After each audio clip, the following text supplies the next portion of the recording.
कभी किसी सुरंग से बाहर निकले हैं आप? कैसा ना भूल पाने वाला अनुभव होता है ना, कितना भयावह अनुभव होता है।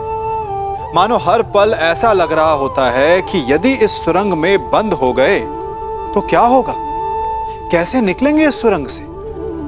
सर्वत्र अंधकार होता है। परंतु यदि आप ध्यान से उस सुरंग के मुखाने पर देखें तो वहां सदा प्रकाश होता है, और उस प्रकाश तक वही पहुंच पाता है जो सुरंग की छोर तक पहुंच पाए।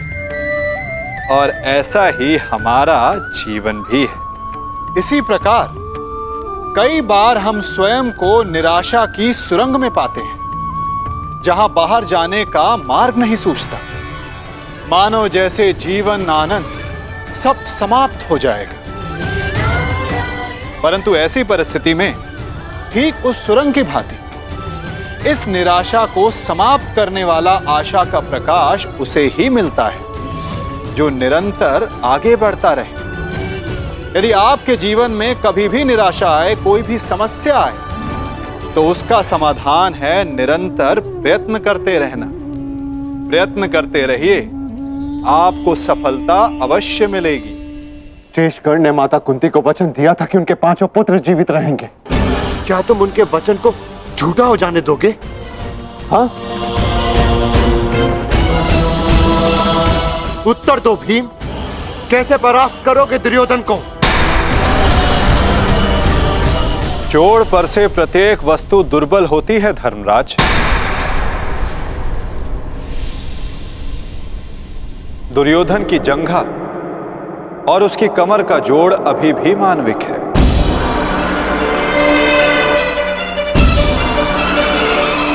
दुर्योधन को वहां से तोड़ा जा सकता है।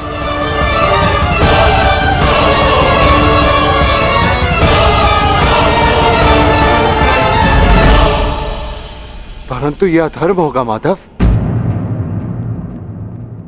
इस समय धर्म की मांग कदाचित यही अधर्म है धर्मराज।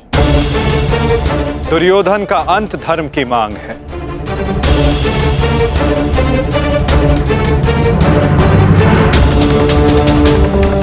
परंतु माधव, युद्ध के लिए दुर्योधन का प्रस्तुत होना भी आवश्यक है। यदि दुर्योधन हम सबके समक्ष प्रस्तुत नहीं होते तो हमें दुर्योधन के समक्ष प्रस्तुत हो जाना चाहिए। रक्त और पाप अपने चिन्ह छोड़ ही जाते हैं पार्थ। और यदि रक्त एक पापी का हो तो वो कभी नहीं छिपते।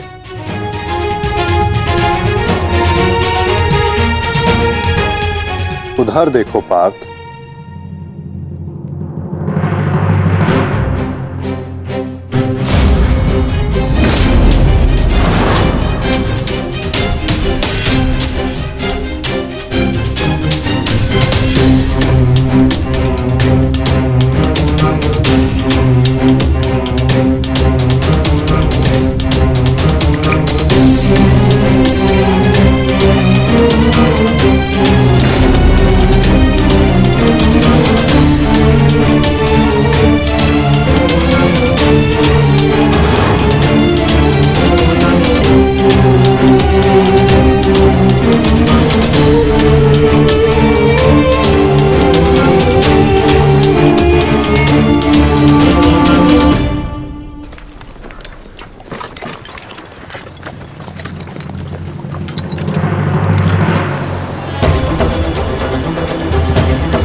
तो दुर्योधन इस सरोवर में छिपा है।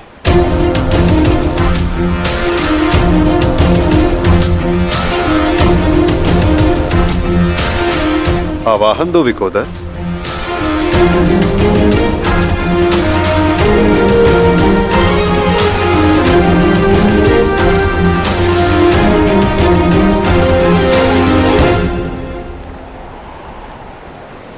दुर्योधन, मैं जानता हूं तुम यहीं छिपे हो। बाहर निकलो कायर और युद्ध करो मुझसे। सुन रहे हो ना कायर?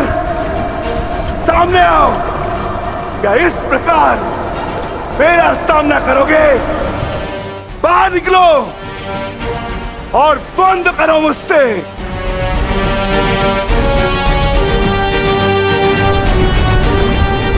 आज तुम्हारे मामाश्री तुम्हारा साथ छोड़कर चले गए और शीघ्र ही मैं तुम्हें उनके पास भेज दूंगा।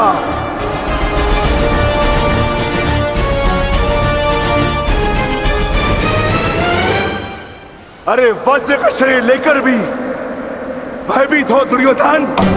भारती कर्ण को अपना मित्र कहते हैं ना, किंतु आज यदि कर्ण तुम्हें इस दिशा में देख लेते तो उन्हें भान हो जाता कि उनका मित्र एक शूरवीर योद्धा नहीं, बस एक कायर है। और उन्हें लज्जा है कि उस क्षण पर जिस क्षण उन्होंने तुम्हारा साथ देने का निर्णय किया।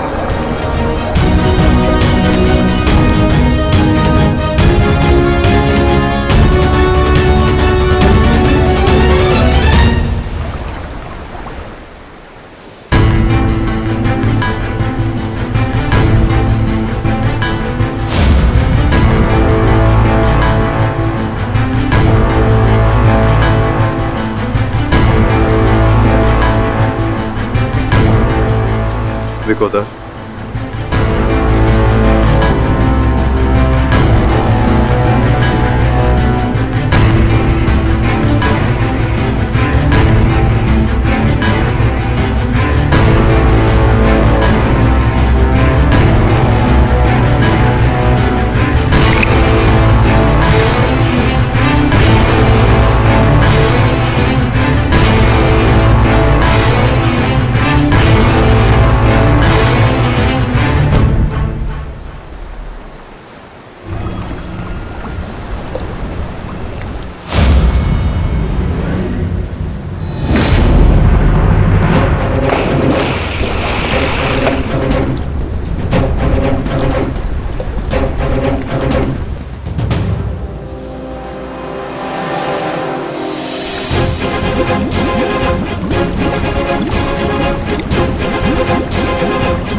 तुम तो अपने मामा से भी बड़े कायर निकले दुर्योधन।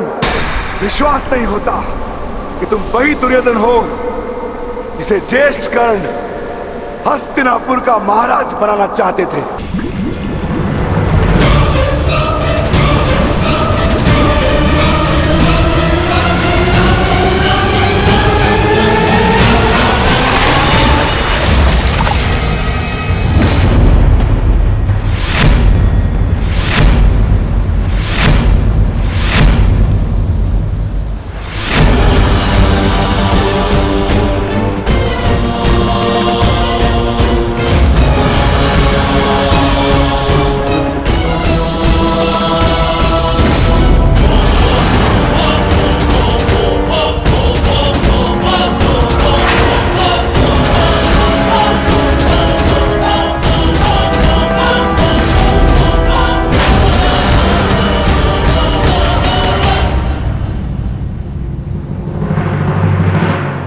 आओ दुर्योधन आओ,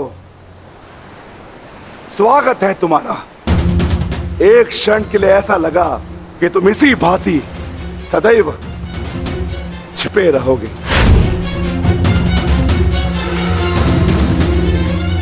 मुझे तुमसे छिपने की आवश्यकता नहीं है भीम, क्योंकि मेरा शरीर वज्र का है। स्मरण है ना, कुछ समय पूर्व क्या दुर्दशा की थी मैंने तुम्हारी? स्मरण है?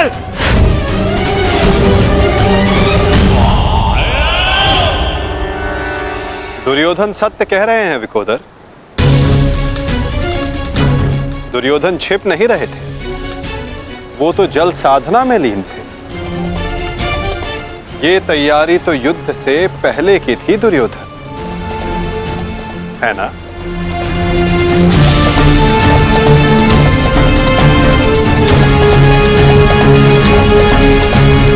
अद्भुत। एक बार फिर तुमने मुझे चौंका दिया। हाँ, मैं जल साधना कर रहा था जो मेरे गुरु बलराम ने मुझे सिखाया है।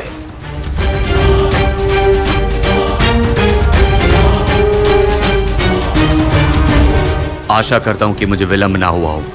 जो चाहे साधना कर लो दुर्योधन, परंतु आज तुम्हें मुझसे कोई नहीं बचा सकता। बड़े निश्चित हो मेरी मृत्यु को लेकर।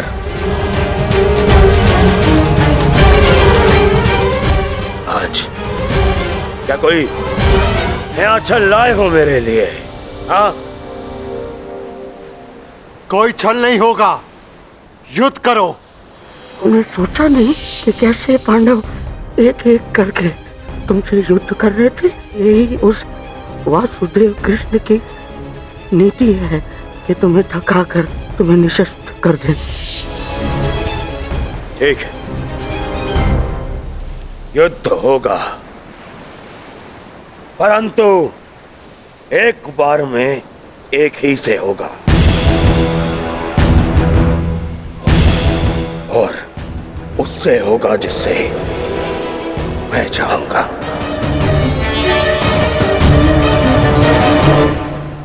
स्वीकार है।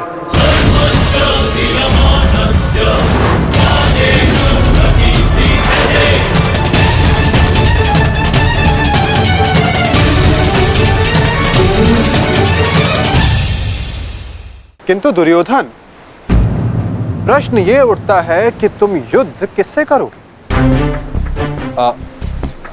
नकुल सहदेव से?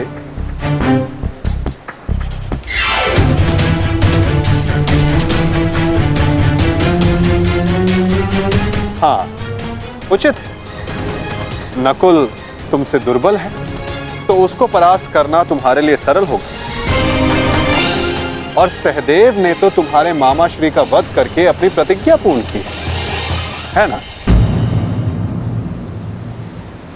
किंतु ये चुनाव करने से पूर्व एक बात सदा स्मरण रखना दुर्योधन, कि नकुल सहदेव का एक प्रहार तुम्हारे 100 प्रहारों से अधिक स्मरणीय होगा।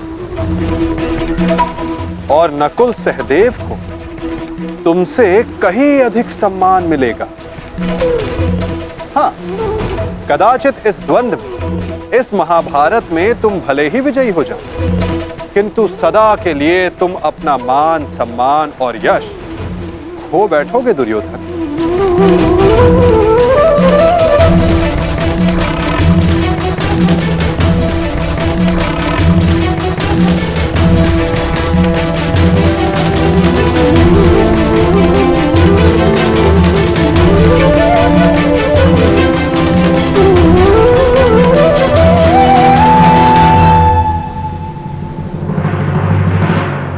या तुम अर्जुन का चुनाव करोगे, जिसने तुम्हारे मित्र का वध किया। किंतु फिर प्रश्न ये उठता है कि तुम धनुर्युद्ध चुनते हो या गदा युद्ध। यदि तुमने धनुर्युद्ध चुना तो तुम अर्जुन के समक्ष क्षण भर के लिए नहीं टिक पाओगे।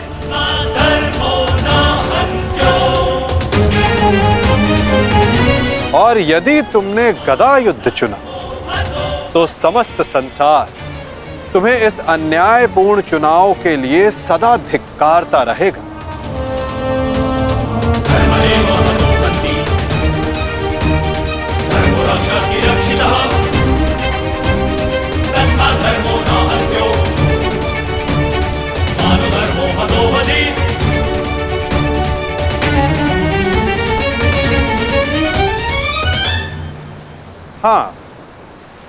युधिष्ठिर को द्वंद्व के लिए ललकारना ये अवश्य बुद्धिमानी हो,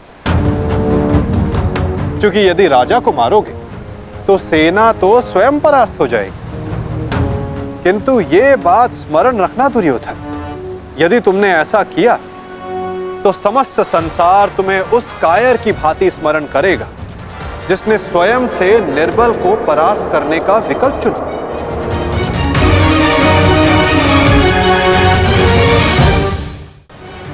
अब चुनाव तुम्हारा है दुर्योधन।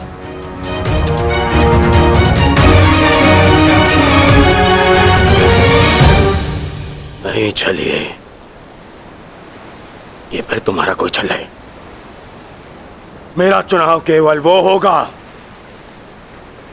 जिसकी मृत्यु मेरे 99 भाइयों के लिए श्रद्धांजलि होगी। परिणाम चाहे जो भी हो, दुर्योधन केवल एक महान योद्धा के रूप में जाना और पहचाना जाएगा।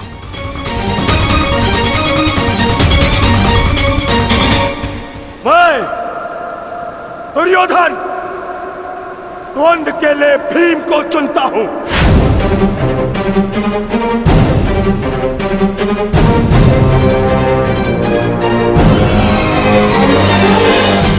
और इसे मारने के पश्चात मैं एक एक करके बाकी चारों भाइयों को मारूंगा। ये मेरा वचन है।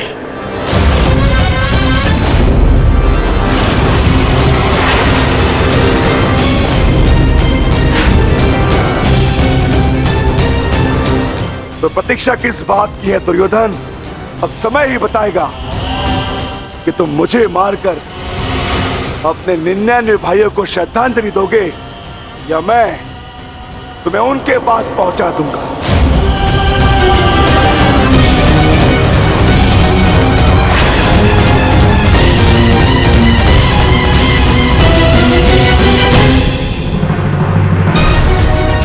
हर हर महादेव।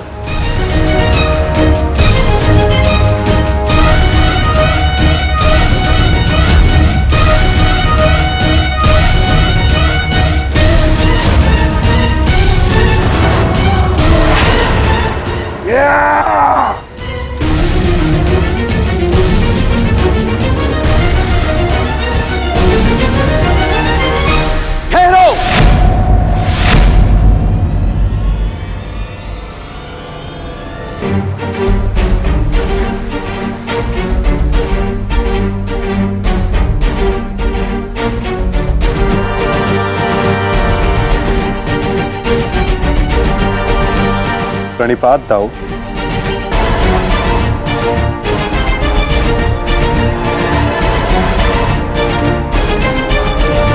प्रणिपात गुरुदेव।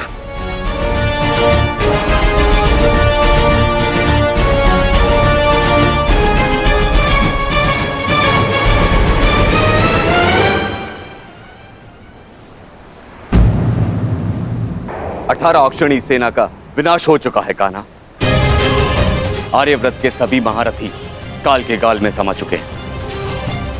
अब और कितनी आहुति दी जाएगी इस युद्ध में कान्हा? उत्तर दो।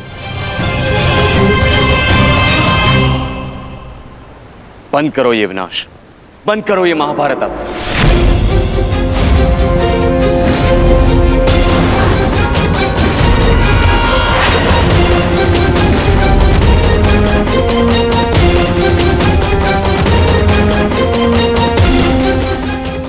नहीं गुरुदेव,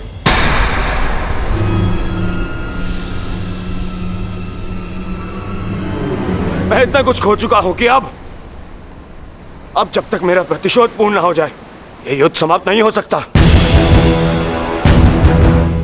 और ना ही मैं अपनी प्रतिज्ञा पूर्ण होने से पूर्व इस युद्ध को समाप्त होने दूंगा।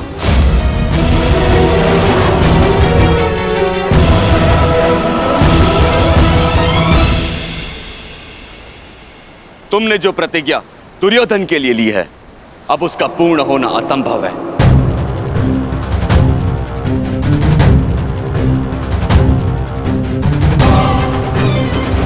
क्योंकि गदा युद्ध में कमर से नीचे प्रहार करना नियम के विरुद्ध है।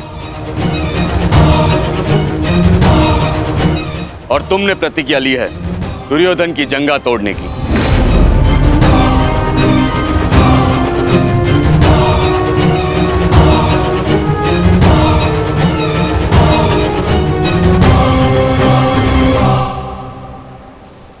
कैसी अनीति दाऊ। महामहिम भीष्म के बाणों की शैया पर जाने के पश्चात इस युद्ध में कोई नीति शेष नहीं रही दाऊ। और फिर आपने तो स्वयं को इस युद्ध से विमुख रखा था ना। आप इस युद्ध में भाग नहीं ले सकते दाऊ।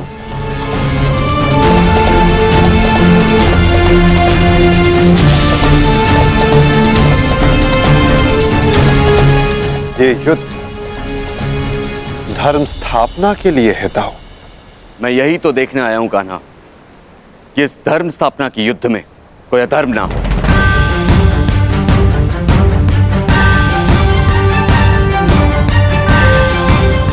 निश्चित रूप से मैं इस युद्ध में सम्मिलित नहीं होऊंगा, परंतु शरणागत की पुकार सुनना मेरा धर्म है। मैं नहीं चाहता कि कल को संसार ये कहे कि यदुवंश के कान्हा के होते हुए अधर्म हुआ।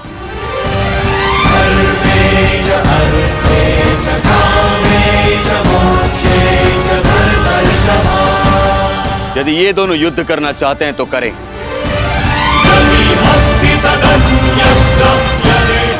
इस युद्ध का निर्णायक मैं बनूंगा।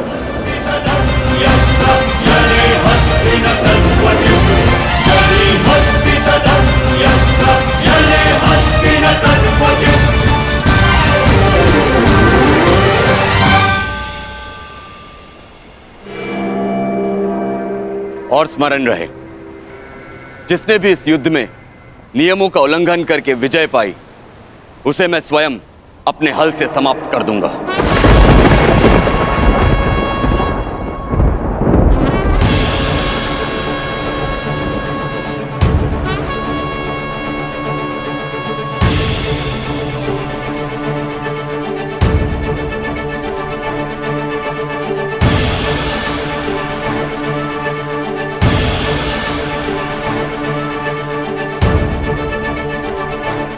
नियम वही होंगे जो गदा युद्ध में लागू होते हैं।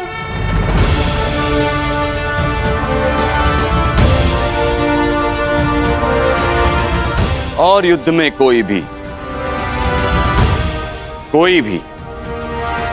योद्धाओं के मध्य नहीं आ सकेगा।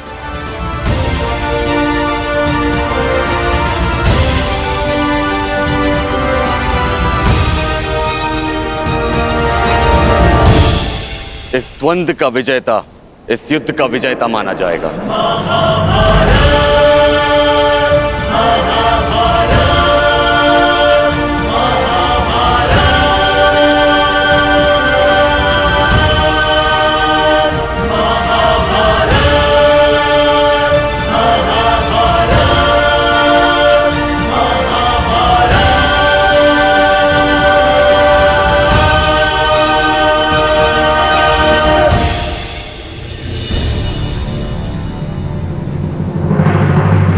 अब धर्म स्थापना का भार तुम्हारे कंधों पर है विकोदर।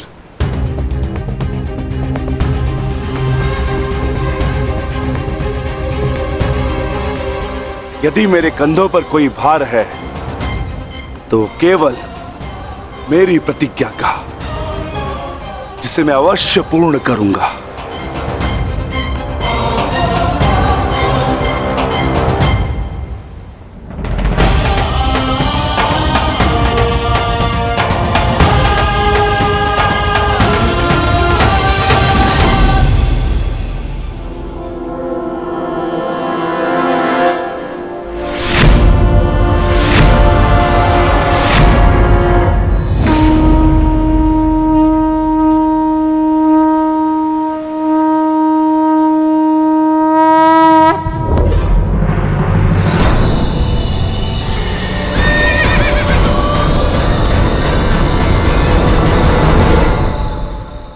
युद्ध प्रारंभ करो।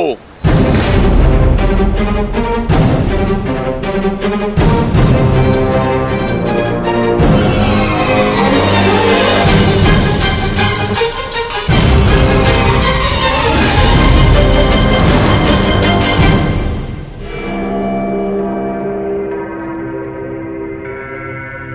विजय और पराजय इस द्वंद्व पर निर्भर करेगी महाराज।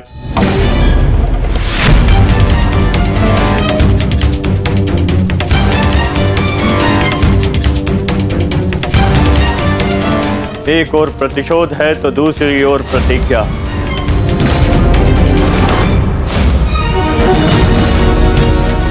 गुरुकुल के दो सर्वश्रेष्ठ गदाधारी आज एक दूसरे के विरुद्ध खड़े हैं महाराज, और महाबली बलराम निर्णायक है महाराज।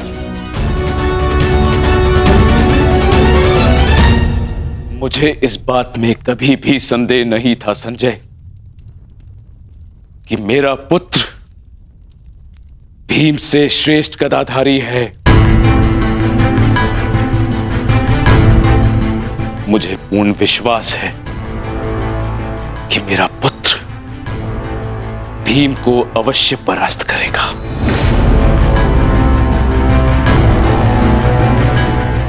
परंतु मुझे चिंता थी तो केवल वासुदेव की,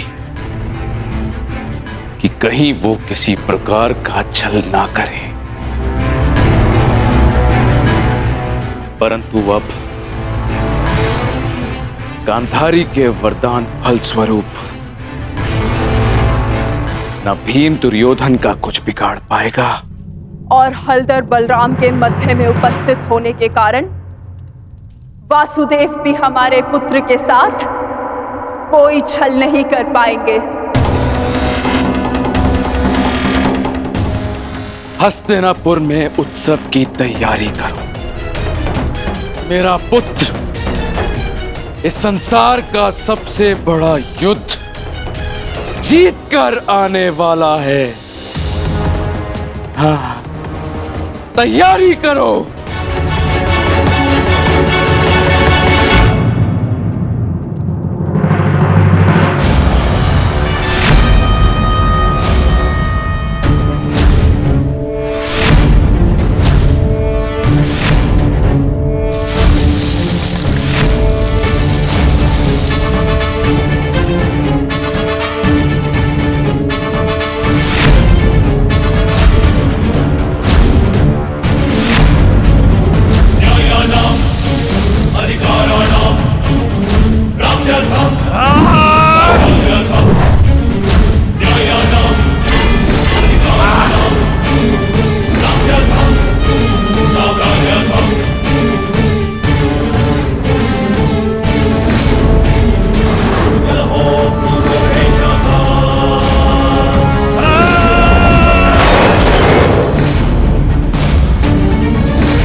साधो मित्र, तुम्हारी विजय निश्चित है।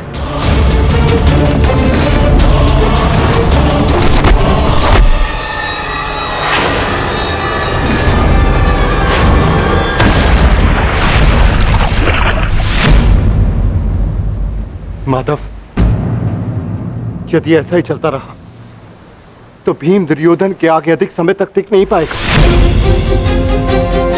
ये द्वंद्व पूर्ण रूप से दुर्योधन के पक्ष में है।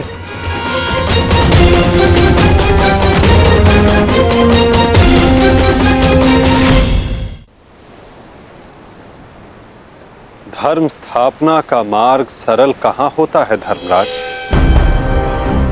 उसमें अनेकों कांटे होते हैं, अनेकों ठोकरें होती हैं, अनेकों आघात होते हैं।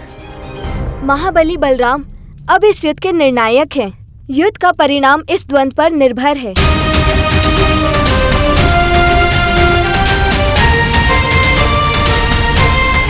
माधव, आप क्या यूं ही देखते रहेंगे?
पराजय तो तेरी निश्चित है भीम।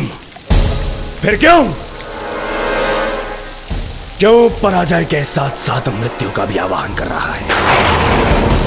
टेक दे, मेरे समक्ष अपने घुटने टेक दे, अन्यथा आज तेरा जीवन मृत्यु के समक्ष घुटने टेक देगा। जब मेरे ज्येष्ठ कर्ण ने मरते समय अपना धर्म नहीं छोड़ा तो उनका यह अनुज कैसे छोड़ सकता है? अब यह युद्ध हम में से किसी एक के मृत्यु के पश्चात ही समाप्त होगा। नहीं, वो तेरा ज्येष्ठ नहीं था, कोई संबंध नहीं था तुम्हारे साथ में उसका, क्योंकि कोई अनुज अपने ज्येष्ठ की इस तरह मृत्यु नहीं करता, वो भी छल से। वो केवल मेरा था, मेरा मित्र था वो। तुम्हारा उसके साथ में कोई संबंध नहीं था कोई संबंध।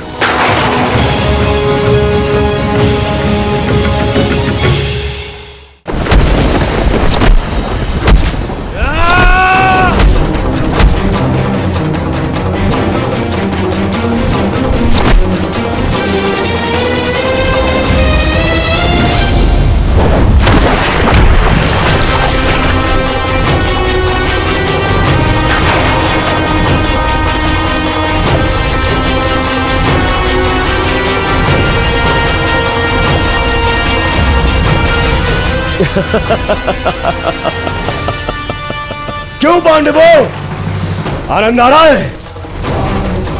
अपने अनुज को ऐसे देखकर आनंद आ रहा है?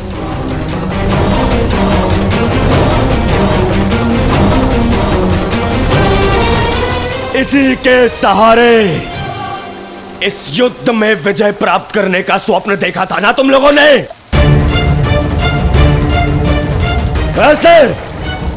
ऐसा दिलाएगा ये तुम्हें विजय? हाँ, देखो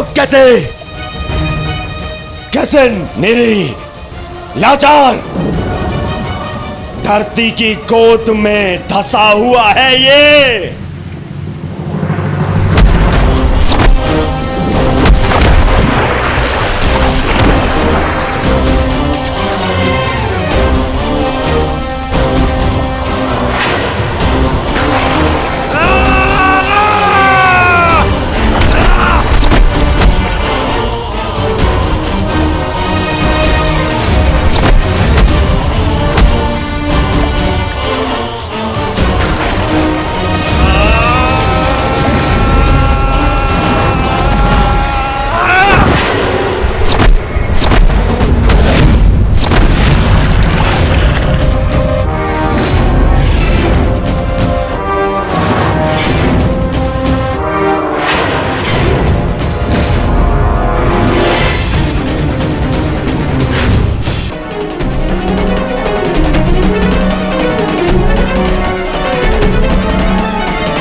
उठिए भ्राता भीम, उठिए भ्राता भीम, उठिए भ्राता भीम।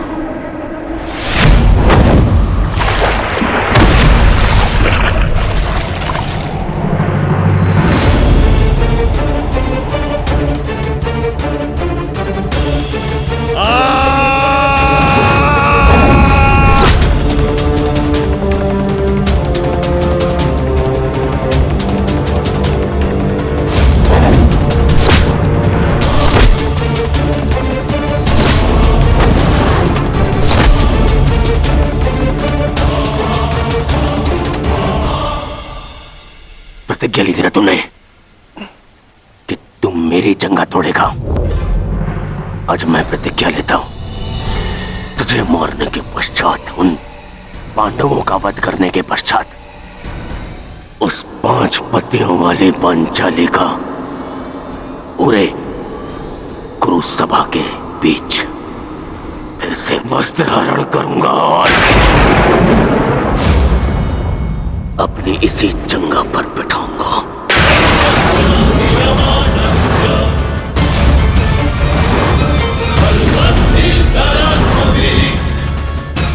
ये श्रद्धांजलि है मेरे 99 भाइयों के लिए।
धनुष प्रहार करो इस पर।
ये हो क्या रहा है? स्वयं महाबली बलराम के होते हुए इस प्रकार नियम का उल्लंघन कैसे हो सकता है? बलराम को कुछ करना होगा। ये छल है बॉस।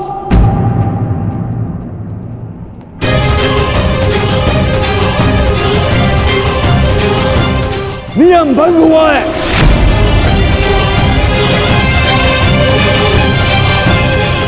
रुक जाइए दाऊ।